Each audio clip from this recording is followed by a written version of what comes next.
ডিজিটালে সারা দিন নিবেদন করছেন Datta jewellers, PS road, Cooch Behar.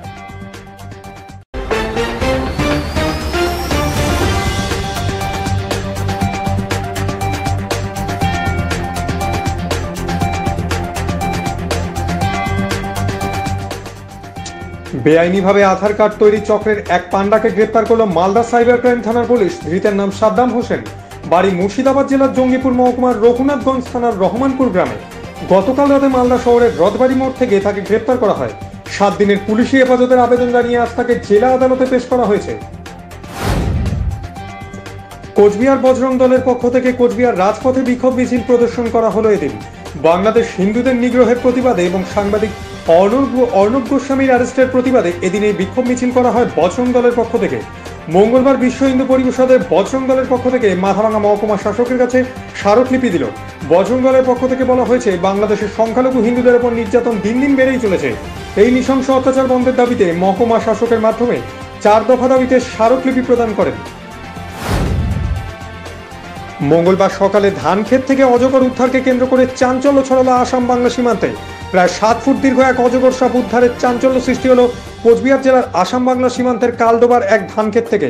মঙ্গলবার সকাল 10টা নাগাদ জমির ধান কাটতে গিয়ে অজগরটিকে দেখতে পায় ধান কাটতে আসা কৃষকরা। পরবর্তীতে গ্রামবাসীরা সেই অজগর সাপটিকে উদ্ধার করে সুরক্ষিত অবস্থায় আসাম রেঞ্জারের বন দপ্তরের কর্মীদের হাতে তুলে দেয়। পরবর্তীতে সেই অজগর সাপটিকে আসামের এক জঙ্গলে ছেড়ে দেওয়া হয় বলে বন দপ্তরের আসাম রেঞ্জের রেঞ্জার অফিসার দীপক চক্রবর্তী জানান।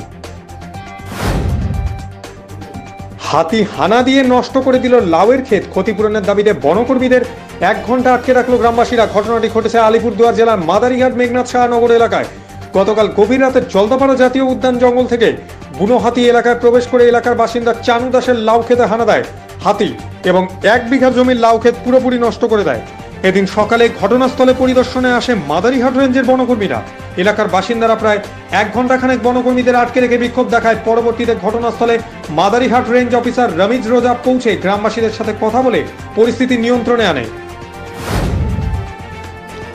বিহারের কলা সাজা যাচ্ছে বাংলায়। 200-র উপরে আসনে জয়লাভ করবে ভারতীয় জনতা পার্টি। এনজিপি থানায় বিক্ষোভ কর্মসূচিতে অংশগ্রহণ করে এমনটাই জানালেন বিজেপির শিলিগুড়ি সাংগঠনিক জেলা সভাপতি প্রবীণ আগরওয়াল। সম্প্রতি বিজেপি তৃণমূলের রাজনৈতিক সংঘর্ষে উত্তপ্ত হয় গোটা এলাকা। বিজেপি কর্মীদের মারধর, পাল্টা তৃণমূল অফিসের ভাঙচুর, পরস্পরের বিরুদ্ধে অভিযোগ এনে থানায় লিখিত অভিযোগ দায়ের করা হলেও আজও দোষীরা অধরা বলে অভিযোগ করেন বিজেপি। আর অভিযোগ, এনজিপি থানায় এ বিষয়ে বারংবার দ্বারস্থ হয়েও লাভ কিছু হয়নি। তাই আরও একবার বিক্ষোভে সামিল হলো বিজেপির 6 নম্বর মণ্ডল কমিটি। এনজিপি থানায় এসে দীর্ঘক্ষণ বিক্ষোভ প্রদর্শন করেন তারা। মেখলিগঞ্জ ব্লকের চ্যাংরাবান্ধা সীমান্তের পানিশালা এলাকা পরিদর্শন করলেন বিএসএফ এর উত্তরবঙ্গের আইজি সুনীল কুমার ত্যাগী। মঙ্গলবার পানিশালা এলাকার সীমান্তবর্তী গ্রামবাসীদের নিয়ে বিএসএফ এর 148 নম্বর ব্যাটালিয়নের তরফে একটি অনুষ্ঠানের আয়োজন করা হয়। সেখানে চ্যাংরাবান্ধা অঞ্চলের বিভিন্ন জনপ্রতিনিধি উপস্থিত ছিলেন। মূলত গ্রামের মানুষদের সমস্যার কথা শুনতে এবং তাদের সাহায্য করতেই এই অনুষ্ঠানের আয়োজন করা হয়েছে বলে জানা গেছে। অনুষ্ঠানের সীমান্তবর্তী এলাকার মানুষদের মধ্যে বিএসএফ এর তরফে জলের ট্যাঙ্ক, চমনপ্রাশ সহ বেশ কিছু সামগ্রী বিতরণ করা হয়। সেই অনুষ্ঠানে যোগ দেবার আগে আইজি কাটাতারের বেড়াবন্দি গ্রাম পরিদর্শন করেন ও এলাকার মানুষদের বিষয়ে বিস্তারিত খোঁজখবর নেন। মঙ্গলবার তুফানগঞ্জ 2 নম্বর ব্লকের বারোকোদালি 2 নম্বর গ্রাম পঞ্চায়েতের সংশ্লিষ্ট কর্তাদের হাতে স্মারকলিপি প্রদান করে বিজেপি নেতৃত্বরা। মূলত NRGS এর কাজে কারচুপি, পরিযায়ী শ্রমিকদের 100 দিনের কাজ না দেওয়া সহ 5 দফা দাবিতে স্মারকলিপি তুলে দেন বিজেপি কর্মীরা। এদিন ডেপুটেশন প্রদানের সময় উপস্থিত ছিলেন বিজেপির তুফানগঞ্জ 9 নম্বর বিধানসভা কেন্দ্রের সংযোজক উৎপল দাস, সহ সংযোজক বিমল পাল সহ একাধিক নেতা ও কর্মীরা। জানা যায়, ভারোয়া চৌপতি থেকে এক বিশাল আকারে মিছিল করে সিল করে গ্রাম পঞ্চায়েত কার্যালয়ে উপস্থিত হন তারা। দলছুট হস্তি শাবককে জঙ্গলে ফেরাতে গিয়ে বিপত্তি ঢুকে পড়ল লোকালয়ে। শেষ পর্যন্ত জঙ্গলে ফেরাতে ব্যর্থ হয়ে শাবকটিকে উদ্ধার করে বনকর্মীরা। সেটিকে নিয়ে যাওয়া হয় বন দপ্তরের গরুমারা পিলখানায়। সোমবার রাতে ধূপগুড়ি ব্লকের গয়ধারকোঠি বগড়িবাড়ি এলাকায় এই ঘটনায় ব্যাপক চাঞ্চল্য ছড়ায়।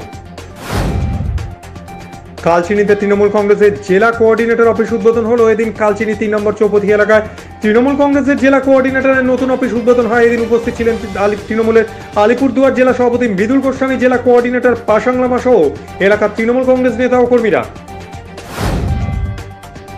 বিধানসভা নির্বাচনের আগে পাহাড় সমস্যা নিয়ে সরব হলো অখিল ভারতীয় গোর্খালীগ। আজ শিলিগুড়ি জার্নালিস্ট ক্লাবে এক সাংবাদিক সম্মেলন করে পাহাড়ের বিভিন্ন সমস্যাগুলি তুলে ধরেন গোর্খালীগের সম্পাদক শক্তি শর্মা সহ অন্যান্যরা। তাদের অভিযোগ, বিজেপি ক্ষমতায় এসে তাদের প্রতিশ্রুতি মতো কাজ করেনি। পাশাপাশি রাজ্য সরকারের বিরুদ্ধে তারা ক্ষোভ উগড়ে দেন। এদিন তারা বিমল গুরুংয়ের বিরুদ্ধেও ক্ষোভের বহিঃপ্রকাশ ঘটায়। করণদিঘির ডুমরাডাঙ্গিতে 400 বছরের পুরনো রাজার আমলের ঐতিহাসিক কালী পুজোর প্রতিমা তৈরির কাজ চলছে। 400 বছরের ঐতিহাসিক কালী পুজোর প্রতিমা তৈরির কাজ শুরু হয়েছে উত্তর দিনাজপুর জেলার করণদিঘি ব্লকের ডুমরাডাঙ্গিতে। জেলার বিভিন্ন জায়গা থেকে পুজো দিতে আসে ভক্তবৃন্দরা। এই বছর করোনা আবহের জন্য হাইকোর্টের স্বাস্থ্যবিধি মেনে পুজো হবে। আসন্ন বিধানসভার আগে পাহাড়ে নিজেদের শক্তিশালী করে তুলতে তৎপর পাহাড় তৃণমূল কংগ্রেস। এদিন গোর্খা জনমুক্তি মোর্চার বিভিন্ন শ্রমিক সংগঠন থেকে প্রায় 300 জন মোর্চা রাজ্যের শাসক দলে যোগদান করলেন। মঙ্গলবার মিরিকে একটি সভাকক্ষে এক অনুষ্ঠানের মাধ্যমে নবাগতদের শাসক দলে যোগদান করানো হয়। পাহাড়ের তৃণমূল কংগ্রেসের সভাপতি এলবি রায় নতুন সদস্যদের হাতে তৃণমূলের দলীয় পতাকা তুলে দিয়ে দলে স্বাগত জানান। সুশ্রী প্রকল্পে রাজ্যের মধ্যে প্রথম স্থান পেল শিলিগুড়ি জেলা হাসপাতাল। যদিও এর আগে এই প্রকল্পে প্রথম স্থান অধিকার করেছিল শিলিগুড়ি জেলা হাসপাতাল। হাসপাতালের সুপার অমিতাভ মণ্ডল জানান, হাসপাতালের পরিষ্কার পরিচ্ছন্নতা, সেবা সহায়তা সহ আরো বিভিন্ন বিষয় পর্যবেক্ষণ করে তারপরেই স্থানাধিকার দেওয়া হয়। 2015 সালে রাজ্যের সমস্ত হাসপাতালগুলিকে নিয়ে প্রথমবার এই সুশ্রী প্রকল্প চালু করা হয়। এবছর প্রথম স্থান অধিকার করে 50 লক্ষ টাকা পেতে চলেছে হাসপাতাল কর্তৃপক্ষ। সরকারি ঘোষণা অনুযায়ী মিষ্টির দোকানগুলিতে খোলা ও প্যাকেটজাত মিষ্টির ব্যবহারের মেয়াদ লেখা ট্যাগ ব্যবহার করার জন্য দোকানের মালিকদের নির্দেশ দিল স্বাস্থ্যকর্তারা। মঙ্গলবার দিনাটা মহকুমা হাসপাতালের সুপারের ঘরে বৈঠক অনুষ্ঠিত হয়। সেখানে উপস্থিত ছিলেন মহকুমা হাসপাতালের সুপার রঞ্জিত মণ্ডল, স্বাস্থ্য দপ্তরের মহকুমা খাদ্য সুরক্ষা আধিকারিক তাপস দাস, মহকুমা ব্যবসায়ী কল্যাণ সমিতির সম্পাদক উৎপলেন্দু রায় প্রমুখ। এদিনের এই বৈঠকে স্বাস্থ্য দপ্তরের আধিকারিকরা মিষ্টান্ন ব্যবসায়ীদের নির্দেশ দেন, সরকারি ঘোষণা অনুযায়ী দ্রুত খোলা মিষ্টি ও প্যাকেটজাত মিষ্টি ব্যবহারের মেয়াদ লেখার প্যাড ব্যবহার করতে হবে। আবারও করোনা থাবা জলপাইগুড়ি শহরে। মঙ্গলবার শহরে মোট করোনা আক্রান্তের সংখ্যা 19 বলে জানালেন প্রশাসনিক বোর্ডের সদস্য সৈকত চ্যাটার্জি। এদিন শহরের আক্রান্ত এলাকাগুলিতে জীবাণুমুক্ত করার পাশাপাশি কন্টেনমেন্ট জোন ঘোষণা করা হয় পুরসভার পক্ষ থেকে। জলপাইগুড়ি পুরসভার প্রশাসক বোর্ডের সদস্য সৈকত চ্যাটার্জি জানান, মঙ্গলবার 19 জন নতুন করে আক্রান্ত হয়েছেন। এদিনও তিনি সকলকে স্বাস্থ্যবিধি মেনে চলার অনুরোধ করেন। 2021 বিধানসভা নির্বাচনকে পাখির চোখ করে বিভিন্ন কর্মসূচি পালন করে চলেছে বিজেপি। ইতিমধ্যে রাজ্যে ঘুরে গেছেন স্বরাষ্ট্রমন্ত্রী অমিত শাহ। বিভিন্ন কর্মসূচিকে সামনে রেখে উত্তরবঙ্গ সফরে এসেছেন বিজেপির সভাপতি দিলীপ ঘোষ। মঙ্গলবার সকালে তিনি আসেন জলপাইগুড়িতে। এদিন জলপাইগুড়ি রোড স্টেশনে রাজ্য সভাপতি দিলীপ ঘোষকে স্বাগত জানানো হয় জেলা নেতৃত্বের পক্ষ থেকে। এদিনের এই সংবর্ধনা জ্ঞাপন অনুষ্ঠানে উপস্থিত ছিলেন সাংসদ জয়ন্ত রায় সহ অন্যান্যরা। শিলিগুড়ি খড়িবাড়ি থানা পুলিশ ও আবগারি দপ্তর যৌথ উদ্যোগে পাচারের আগেই বাংলা বিহার সীমান্ত এলাকা জাকারমারি থেকে উদ্ধার হলো প্রায় 21.5 কেজি সোনা। ঘটনায় 3 জনকে গ্রেপ্তার করে খড়িবাড়ি থানা পুলিশ। ধৃতরা হলো মোহাম্মদ আদরোজ, শ্রীকান্ত শঙ্কর পাল এবং অনিল গুমাদি। বাজেয়াপ্ত করা হয়েছে পাচারের কাজে ব্যবহৃত একটি 4 চাকার গাড়ি থেকে উদ্ধার করা হয় প্রায় 21.5 কেজি সোনা, যার আনুমানিক বাজার মূল্য 30 কোটি টাকা। এই ঘটনায় শুরু হয়েছে তদন্ত। এই পাচার কাণ্ডে আর কারা কারা জড়িত রয়েছে তা খতিয়ে দেখার পাশাপাশি উদ্ধার করা সোনা কোথা থেকে আমদানি করা হয়েছে তা নিয়েও খতিয়ে দেখছে পুলিশ। জমি কেনা বেচা সংক্রান্ত বিরোধের জেরে এক ব্যক্তিকে পিটিয়ে খুনের অভিযোগ উঠল প্রতিবেশীর বিরুদ্ধে। ঘটনাটি ঘটেছে মালদার বৈষ্ণবনগর থানার সুখদেবপুর গ্রামে। পুলিশ সূত্রে জানা গিয়েছে, মৃতের নাম তপন রায়, বয়স 40। অভিযুক্তের নাম দ্বিজেন্দ্রনাথ দুবে। ঘটনায় দ্বিজেন্দ্রনাথ দুবে সহ 5 জনের নামে বৈষ্ণবনগর থানায় লিখিত অভিযোগ দায়ের হয়েছে। ঘটনার তদন্ত শুরু হয়েছে। ঘটনায় লিখিত অভিযোগ দায়ের হয়েছে থানায়। তদন্তে নেমে এক অভিযুক্তকে গ্রেপ্তার করেছে পুলিশ। আলোর উৎসব দীপাবলি আর হাতে কয়েকদিন বাকি। দীপাবলি এগিয়ে আসছে, হরেক রকম মোমের পসরা নিয়ে হাজির বিক্রেতারা। আলো উৎসবের জন্য রং বেরঙের মোম বিক্রি শুরু হয়েছে ময়নাগুড়িতে। প্রতি বছর ময়নাগুড়িতে প্রায় কোটি টাকার মোম বিক্রি হয়ে থাকে। তবে চলতি বছর পরিস্থিতি আলাদা। ময়নাগুড়ি পাইকারি বাজার থেকে আশপাশে চ্যাংরাবান্ধা, মেখলিগঞ্জ, লাটাগুড়ি, মৌরানি, চালসা, মেটিল এলাকাতেও মোম পাঠানো হয়। তবে এবছর এখনও বাজার সেভাবে জমেনি। দীপাবলির দিন বাঙালি ঘরে ঘরে আলো জ্বালাবার রেওয়াজ রয়েছে, তাই কালী পুজোর আগে ব্যবসা জমার আশায় রয়েছেন মোম বিক্রেতারা। পঞ্চায়েতের স্বামীকে বেধড়ক মারধরের অভিযোগ উঠল প্রধানের লোকজনের বিরুদ্ধে। ঘটনাটি ঘটেছে দিনাটা 1 নম্বর ব্লকের পুটিমারি 1 নম্বর গ্রাম পঞ্চায়েতের চাঞ্চল্যছড়া এলাকায়। বর্তমানে আহত সেই ব্যক্তি দিনাটা মহকুমা হাসপাতালে চিকিৎসাধীন। ঘটনার সেই কথা অফিসে বলতে গেলে অফিসের বাইরে প্রধানের লোকজন আদম হোসেনকে বেধড়ক মারধর করে বলে অভিযোগ। বর্তমানে আদম হোসেন দিনাটা মহকুমা হাসপাতালে চিকিৎসাধীন রয়েছেন। যদিও ঘটনার কথা অস্বীকার করেছেন প্রধান সুলতানা পারভিন ও তার স্বামী। মেয়ের প্রথম বর্ষ জন্মদিন উপলক্ষে দুস্থ মানুষদের খাওয়ার ব্যবস্থা করলো একজন শিক্ষক। এছাড়াও তাদের হাতে দেওয়া হয় শীতবস্ত্র। আলিপুরদুয়ার জেলার বারোবিশার নিজের মেয়ের প্রথম বর্ষ জন্মদিন উপলক্ষে এই কর্মকাণ্ড করলেন শিক্ষক জয়দেব সরকার। এদিন তিনি ব্লাড ডোনার অর্গানাইজেশন নামে একটি স্বেচ্ছাসেবী সংগঠনের হাতে সহযোগিতায় বারোবিশার চৌপতিতে জন্মদিন পালনের সাথে ভবঘুরেদের হাতে খাবার ও শীতবস্ত্র তুলে দেন। তারই উদ্যোগে সাধুবাদ জানিয়েছেন এলাকার সাধারণ মানুষ। রাস্তা নির্মাণের দাবি জানিয়ে দিনহাটা স্টেশন মাস্টারকে ডেপুটেশন দিল দিনহাটা ভিলেজের 1 নম্বর ভিলেজের বাসিন্দারা। বলরামপুর রোড থেকে দিনহাটা কলেজ হল পর্যন্ত পূর্ব দিকের রেললাইন বরাবর রাস্তা নির্মাণের দাবি জানিয়ে দিনহাটা স্টেশন মাস্টার মনীষ ঠাকুরকে ডেপুটেশন দিল দিনহাটা ভিলেজের 1 নম্বরের বাসিন্দা। খুব শীঘ্রই এই কাজ শুরু হওয়ার অনুমোদন না দিলে দীর্ঘতর আন্দোলনে নামার হুমকিও দেন বাসিন্দারা। দিনহাটা স্টেশন সূত্রে জানা গিয়েছে, এই অভিযোগ ঊর্ধ্বতন কর্তৃপক্ষকে যথাসময়ে পাঠিয়ে দেওয়া হবে।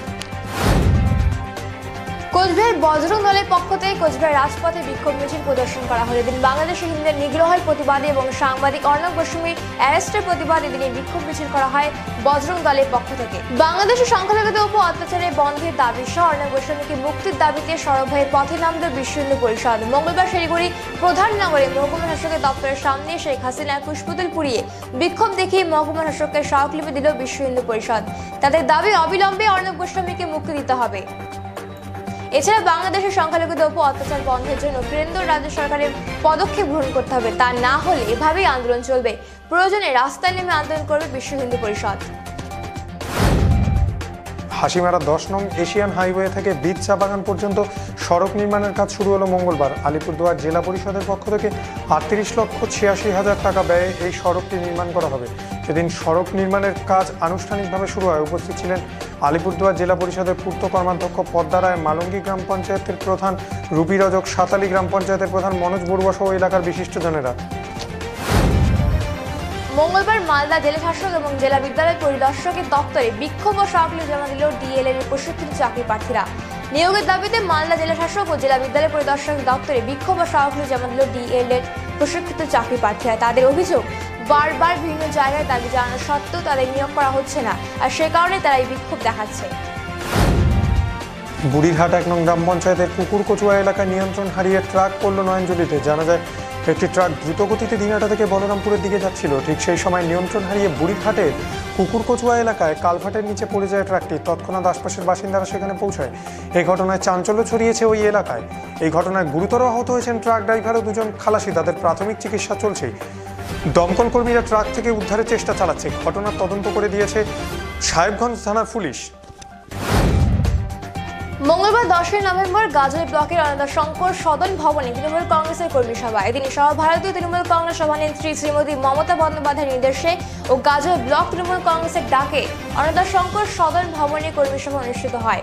এই কর্মী সভার শুরুতে পতাকা উত্তোলনের মধ্য দিয়ে এরপর বিশেষ অতিথিদেরকে বরণ করে নেয় তারা। এরপর কর্মী সভার কাজটি শুরু হয়। করোনা আবহে রক্ত সংকট মেটাতে গিয়ে এলো কোভিড কেয়ার নেটওয়ার্ক ও শিলিগুড়ি ফাইট করোনা। মঙ্গলবার শিলিগুড়ি পুলিশ কমিশনারেটে কোভিড কেয়ার নেটওয়ার্ক ও শিলিগুড়ি ফাইট করোনার তরফে এক রক্তদান শিবিরের আয়োজন করা হয়। এদিন শতাধিক পুলিশকর্মী রক্তদান করেন। এদিনের এই রক্তদান শিবিরে উপস্থিত ছিলেন শিলিগুড়ি মেট্রোপলিটন পুলিশের পুলিশ কমিশনার ত্রিপুরারি অর্থ ডিসিপি জয় টুডু সহ পুলিশ আধিকারিক ও পুলিশ কর্মীরা। এছাড়া সংস্থার কর্মীরা সহ স্বাস্থ্যকর্মী ও চিকিৎসকেরা উপস্থিত ছিলেন। ডিজিটালে সারাদিন নিবেদন করলেন Datta jewellers, BS road, Cooch Behar.